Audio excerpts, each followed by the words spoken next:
the case study of the mystery shop that went wrong, we've had so many incredible feedback from it, isn't it? And obviously a lot of mystery shop phone calls, which highlights what goes on at reception in a huge way, and that's why we wanted to do it. Yes. The importance of your front of house, that phone call that instantly is going to hook, in particular, that new client to your business. Mm-hmm.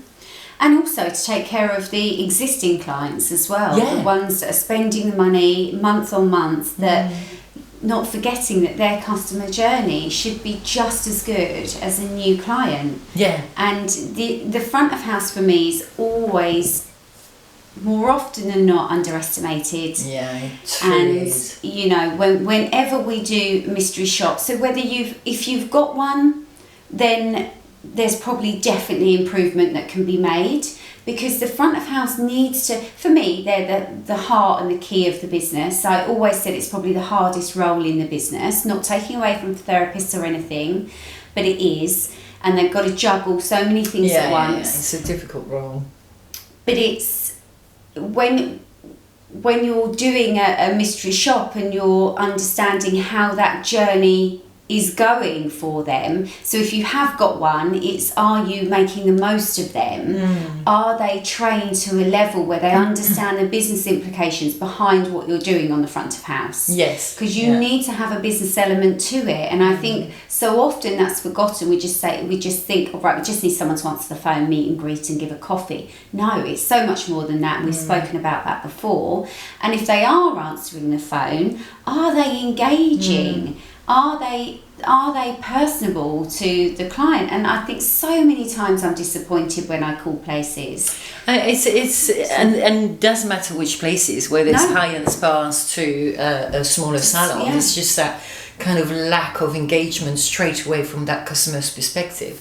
And I think I had a comment with the mystery shop that went wrong, you know, has this really happened? It's like, yes. And actually the only thing that could fix instantly was the front of house. Yes. Because if you've got that right, and the kind of, obviously the treatments are a little bit average, or you know, the massage was great, but there was an issue with the phone that kind of suddenly went off, and it was chaotic. But if I'm really looked after on a customer journey perspective, from the reception perspective, in all these different areas of the business, then I don't feel as bad as I felt. Yes. And I think, you know, the disjointed communication, the fact that it changed, you know, the whole sequence of treatment 5 times.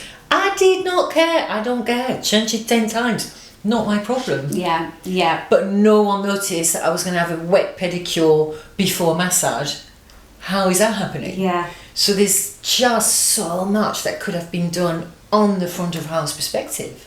Absolutely. Just that face as you walk in, it's as simple as that sometimes, or that warmness when you call in and not getting someone who's sort of rushed or stressed. Or if you go online and download our menu and you're like, well, I wouldn't have called if I wanted to go online. Exactly. There's so many things, and so I think for me the point is, if you've got a front of house, they should be trained properly before they start, and if you haven't done, then it's never too late. You can coach them. I mean, we coach a lot of receptionists when they're in, because there's things that when you're doing the coaching that they haven't looked at it from that point of view, or haven't thought about doing it this way, because they don't always, because they're just in the day to day, as with many other things, and if you haven't got one, then it's really a case of looking at the budget and finding the budget for I'm going to find you one. If we look at the budget, I'll find you the budget. You will. You'll always find the budget. You will find it. Number one, I had a comment not long ago.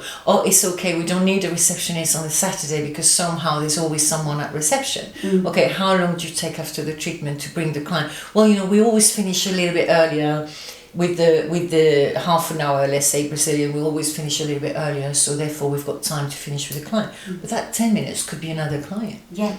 So already I found you a receptionist for a Saturday easily. Yeah. Because you're changing the whole perspective of that customer journey. Yes. But it's changing the mindset of, well, they're just going to stand there doing nothing. No, they're not. If No. they're really properly trained. And one thing we've done and insisted a lot on the induction plan is therapists, hairdressers, don't care how how kind of a senior they are, they should spend time on your reception, really, isn't it? Absolutely.